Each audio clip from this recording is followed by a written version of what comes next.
नमस्ते स्टूडेंट्स। हम पढ़ रहे थे गरीबी के बारे में, जिसमें अपन ने पढ़ा था गरीबी के प्रकारों के बारे में। आज हम पढ़ेंगे गरीबी के कारण।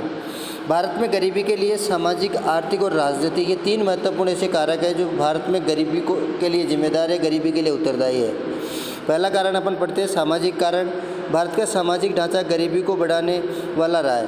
यानी जो भारत का सामाजिक समाज जो है, ये समाज आज भी परंपरागत रूढ़िवादिताओं को मानते हैं। इस कारण से आज भी हमारा जो सामाजिक ढांचा है वो गरीबी को बढ़ाने में विश्वास करता है, यानी उसको कम करने का प्रयास नहीं करता। जैसे अब गरीबी को किस प्रकार बढ़ाता है सामाजिक ढांचा, तो ये अपन क्या करते हैं, जन्म, विवाह, मृत्यु से संबंधित अनेक प्रकार की परंपराएं जो आज भी चली आ रही है, उन परंपराओं का निर्वहन करते जा रहे हैं। और इसके कारण जो होता है, व्यक्ति कर्जदार बना रहता है। यानी अब एक चीज़ है, अब जन्म, मरण और ये चीज़ें होती है, ये ऐसे जो निर्धारित है, तो ये इनके होने जब जन्म होता है या मृत्यु होती है या शादी होती है, तो इसके अंदर व्यक्ति क्या होता है, बहुत ज़्यादा खर्च करता है और उसके कारण वो कर्जे में डूब जाता है। तो इस कारण से व्यक्ति को कर्जदार बना देती है। व्यक्ति जीवन पर्यंत उस कर्ज के बोझ से बाहर नहीं निकल पाता है। इसी प्रकार बेटे के जन्म की चाह ने जनसंख्या वृद्धि में योगदान तो दिया। बेटे के जन्म की चाह ने क्या कर दिया, जनसंख्या वृद्धि, यानी जनसंख्या बढ़ती गई और जातियों में विभाजित ग्रामीण हिंदू समाज ऐसा है जिसे आज भी हीन अवस्था में बनाए रखा गया है। अर्थात गरीबी से बाहर आने के लिए कोई अवसर उनको प्रदान नहीं किए गए, यानी उनको कोई अवसर नहीं दिए गए। ये बात हम कर रहे हैं। नक्शे विद्वान था जिसने गरीबी के दुष्चक्र की परिकल्पना यानी एक विचारधारा प्रस्तुत की। उन्होंने बताया कि एक राष्ट्र इसलिए गरीब होते हैं कि वह पहले से ही गरीब है।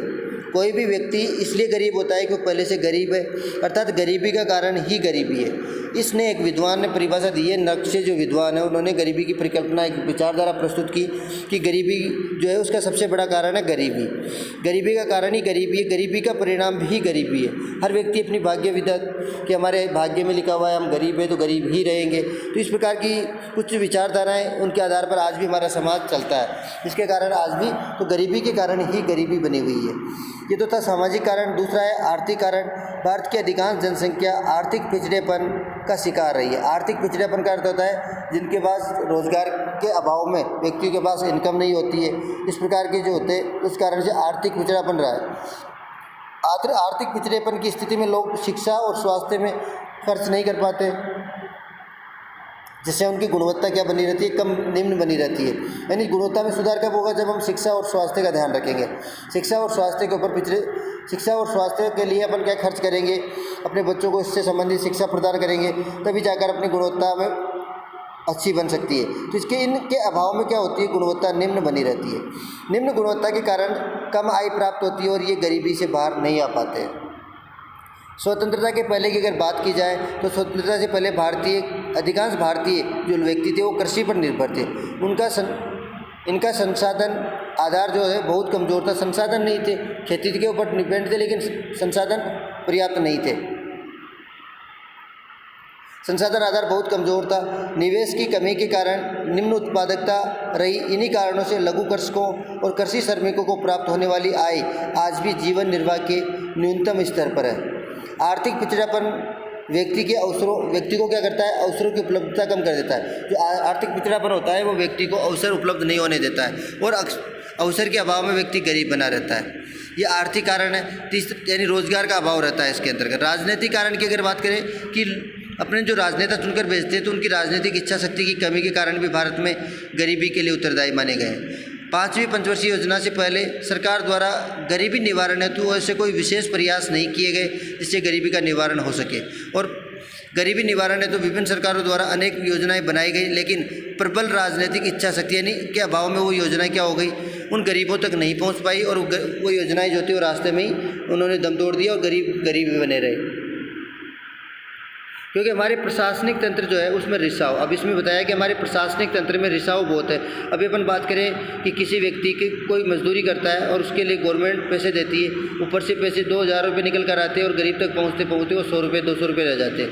क्योंकि हमारे बीच में क्या है, जो जहाँ से जारी होते हैं 100-200 रुपये वो खा गए, फिर उससे आगे वाला 200 रुपये खाता है, आगे वाला 200 खाते जब तक वो गरीब के पास पहुँचते हैं तब पता चलता है कि 200-400 रुपये शेष रह जाते। यानी ये गरीब जो हमारे गरीब है, इनको गरीब बनाए रखने में सबसे बड़ी जो है भ्रष्टाचार, ये सबसे बड़ा महत्वपूर्ण कारण माना जाता है। लेकिन आज इसमें काफ़ी हद तक सुधार हुआ है, क्योंकि सरकारों ने क्या किया है, सीधे डायरेक्टली मजदूर के खाते में पैसे ट्रांसफ़र होते हैं। इससे क्या होता है, जो बिचौलिया थे, जो रिसाव था, वो काफ़ी कम हुआ है। वर्तमान सरकार द्वारा अपनाई जा रही प्रत्यक्ष लाभ हस्तांतरण की नीति के कारण रिसाव में थोड़ी कमी देखने को मिली है। अन्य कारणों में अपन मानकर चलते हैं, भारत में भयंकर गरीबी के लिए शिक्षा का निम्न स्तर यानी शिक्षा का निम्न स्तर रहेगा तब तक गरीबी ऐसे ही। उद्यमी प्रवृत्तियों का अभाव यानी नए नए उद्योगों की स्थापना करने का अभाव, रोजगार परक और व्यावसायिक शिक्षा का अभाव, कमज़ोर आधारभूत संरचना, पूंजी निर्माण का अभाव, स्वास्थ्य सेवाओं की अनुपलब्धता उत्तरदायी है।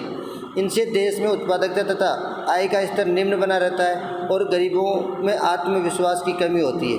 वे आर्थिक जोखिम उठाने की स्थिति में नहीं होते, जो स्वयं का व्यवसाय स्थापित कर गरीबी से बाहर नहीं आ पाते।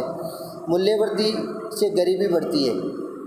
कीमतों में वृद्धि के कारण अनेक लोग जीवन निर्वाह या मूलभूत जो आवश्यकताएं होती है वो भी पूरी नहीं कर पाते और गरीबी रेखा के नीचे चले जाते हैं, बने रहते हैं। अब ये तो थे गरीबी के कारण। अब अपन बात करेंगे गरीबी को किस प्रकार दूर किया जा सकता है, गरीबी निवारण के उपाय।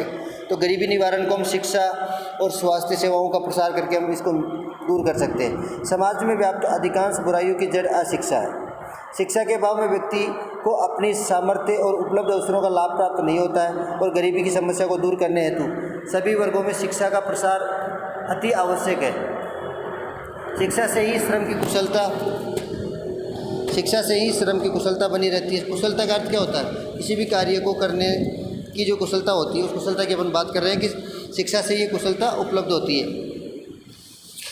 और कुशलता अच्छी होगी तो उत्पादकता, यानी व्यक्ति जब किसी काम को जानने लग जाता है तो उसका उत्पादन भी बढ़ जाता है, तो उत्पादकता में वृद्धि होगी। स्वास्थ्य सेवाओं के विस्तार द्वारा ही गरीबों की कुशलता एवं योग्यता को बढ़ाकर उत्पादन बढ़ाया जा सकता है।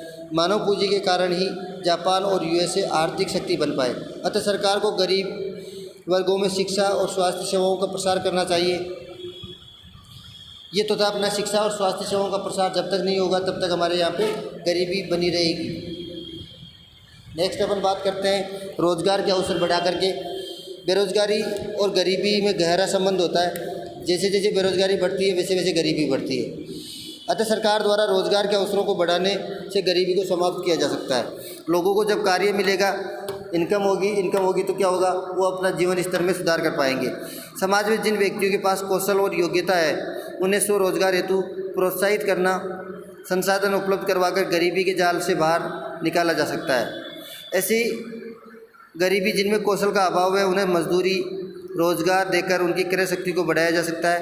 पूर्व सरकारों द्वारा रोजगार हेतु चलाए गए कार्यक्रम पर्याप्त नहीं थे। पूर्व सरकारों ने जो गरीबी को दूर करने के लिए प्रयास किए थे वो प्रयास काफ़ी नहीं थे।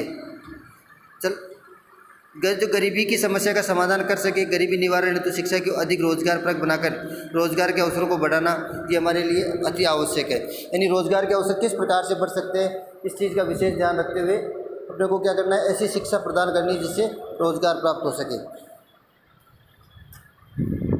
सामाजिक कुप्रथाओं पर नियंत्रण की आवश्यकता। आज हमारे समाज में चली आ रही जो कुप्रथाओं का अर्थ होता है जो परंपरागत रूढ़िवादिता है, उनको नियंत्रित करना हमारे लिए अति आवश्यक है। भारतीय समाज में पहली कुरीतियों ने समाज के विभिन्न वर्गों के लिए अवसरों को सीमित रखा, उन्हें लगातार गरीब बनाए रखा। लेकिन समाज में अनेक प्रथाएं जैसे शादी, मृत्युभोज में किया जाने वाला अनुत्पादक व्यय, जिसे व्यक्ति गरीबी के जाल में फंसता हुआ चला जाता है और कभी गरीबी से बाहर नहीं आ पाता। गरीबी को भाग्य की देन मानकर गरीबी से बाहर आने का प्रयास भी वो कभी नहीं करता है। व्यक्ति लास्ट में सोच लेता है कि मेरे भाग्य में गरीबी लिखी है, तो इसलिए वो उस गरीबी से बाहर आने का कभी प्रयास भी नहीं करता है। तो इन सभी के लिए अपने को ये ध्यान रखना होगा कि अपन किस प्रकार से इन कुप्रथाओं को दूर कर सकते हैं, कुप्रथाओं को बंद कर सकते हैं, ताकि हमारी गरीबी को दूर किया जा सके। जब तक समाज की इन कुरीतियों को दूर नहीं किया जाएगा तब तक समाज गरीबी से बाहर नहीं आ पाएगा। जनसंख्या पर नियंत्रण भी बहुत अति आवश्यक है, कि जब तक जनसंख्या नियंत्रित नहीं होगी तब तक हमारे पास संसाधनों की अनुपलब्धता रहेगी। भारत विश्व का दूसरा सर्वाधिक जनसंख्या वाला देश है। स्वतंत्रता के बाद स्वास्थ्य सेवाओं में तो काफ़ी सुधार हुआ। सुधार से मृत्यु दर को तो हमने क्या कर लिया, नियंत्रित कर लिया, लेकिन जन्म दर पर नियंत्रण नहीं कर पाए। अब मृत्यु दर भी कम हो गई, यानी जो पहले जितने व्यक्ति मरते थे स्वास्थ्य सेवाएं अच्छी होने के कारण मृत्यु दर तो कम हो गई, लेकिन हमारी जन्म दर नियंत्रित नहीं हो पाई। जन्म दर और मृत्यु दर में अंतर बढ़ता गया और ये भारत में तेज़ी से बढ़ती हुई जनसंख्या के लिए बहुत घातक हुआ। यानी जन्म दर बढ़ती रही और मृत्यु दर घटती रही, तो उसकी वजह से काफ़ी मात्रा में जनसंख्या बढ़ी। तेज वृद्धि के कारण गरीबों की संपदाओं का तेज़ी से विभाजन। अब जब किसी व्यक्ति की जनसंख्या बढ़ेगी, एक व्यक्ति के 4 बच्चे होंगे, तो उसके पास जो संपदा है, जो धन है, उस धन के कितने बंटवारे होंगे? 4 हो गए। जब 4 के और 2 होंगे तो कितने हो जाएंगे? 8 बंटवारे। इस प्रकार से लगातार ये बंटवारे होते गए संपदा के, और संपदा धीरे धीरे क्या होती गई? क्षीण होती गई। व्यक्ति ज़्यादा गरीब होता गया। बच्चों की संख्या अधिक होने के कारण गरीब परिवार उनके लिए शिक्षा और स्वास्थ्य के ऊपर भी पैसे खर्च नहीं कर पाते। अतः गरीबी निवारण हेतु जनसंख्या वृद्धि को नियंत्रित करना हमारे लिए बहुत आवश्यक है।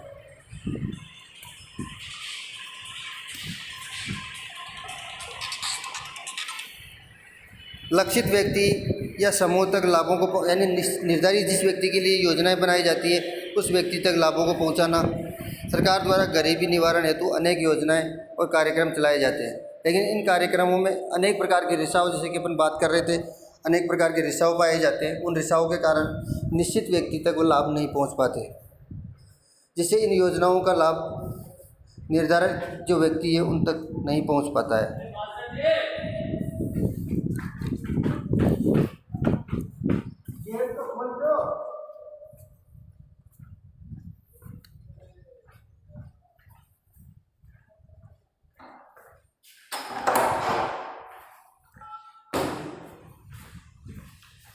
वो कितनी देर से बैठे हैं, आपका इंतजार कर रहे हैं।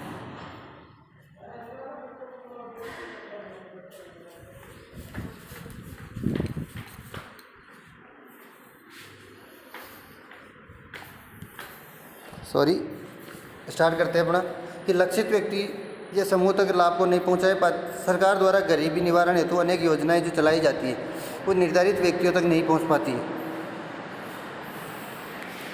योजनाओं का लाभ निर्धारित व्यक्तियों तक नहीं पहुंच पाता और गरीबों द्वारा आवंटित संसाधनों का एक बड़ा हिस्सा गैर गरीबों को आवंटित हो जाता है। गैर गरीब उनको बोलते हैं जो अमीर व्यक्ति होते हैं, जो बिचौली होते हैं उनको, यानी गरीबों तक नहीं पहुंच करके वो बीच में ही समाप्त हो जाता है। यदि सरकार गरीबी निवारण चाहती है तो सरकारी योजनाओं का लाभ गरीबों तक को मिलना सुनिश्चित करनी, इसके लिए उनको प्रयास करने होंगे, तभी जा करके गरीबी को दूर किया जा सकता है। गरीबी निवारण हेतु अपनाए गए उपाय, सरकार ने कौन कौन से प्रयास किए? 1970 तक सरकार द्वारा गरीबी निवारण हेतु कोई सार्थक प्रयास तो किया नहीं गया, 1970 तक। और ये मानती है कि सरकार ये मानती है कि आर्थिक विकास से होने वाले परिवर्तन धीरे धीरे समाज में भी अपने आप धीरे धीरे इन समाज में अपने आप सुधार हो जाएगा। सरकार का भी मानना था, इसी कारण से इतने ज़्यादा प्रयास नहीं किए गए और गरीबी की समस्या के समाधान है तो स्वतः ही हो जाएंगे, यानी अपने आप ही गरीब व्यक्ति जो है अपने आप ही सुधार कर लेंगे, धीरे धीरे उसमें भी सुधार होता जाएगा। और इन्हीं विचारधारा के कारण हमारे यहाँ पर गरीबी में कोई सुधार नहीं हुआ। बाद में जब ये सरकारों के समझ में आया, ये विचार उनके मन में आया कि भारत की विकास दर बहुत धीमी है और इसके लाभ भी गरीबों तक नहीं पहुंच पा रहे हैं, तो 1970 के बाद सरकार द्वारा गरीबी निवारण हेतु बहुआयामी नीति, यानी डबल बहुआयामी का अर्थ क्या होता है? एक से अधिक रास्ते गरीबी को दूर करने के लिए अपनाए गए। जैसे अपनाई गई मजदूरी, रोजगार, स्वरोजगार के अनेक कार्यक्रम चलाए गए, रोजगार देकर गरीबी को दूर करने के प्रयास किए गए। गरीबी उन्मूलन के लिए सरकार ने गरीबी रेखा के नीचे BPL होता है, बिलो पॉवर्टी लाइन, जो है एक रेखा निर्धारित की कि इसके नीचे वालों को ये लाभ मिलेंगे, इसके ऊपर वालों के लाभ नहीं मिलेंगे। जीवन यापन करने वाले परिवारों की पहचान करके उन्हें जीवन निर्वाह हेतु आवश्यक वस्तुएं और सेवाएं प्रदान की गई, जिनमें कम कीमत पर या मुफ्त में उनको कुछ सेवाएं उपलब्ध करवाने की नीति अपनाई गई। सरकार के इन प्रयासों से गरीबी में कमी तो आई, लेकिन गरीबी में ये संतोषजनक कमी नहीं थी। इसी कारण से गरीबी आज भी गरीबी बनी हुई है। नमस्कार।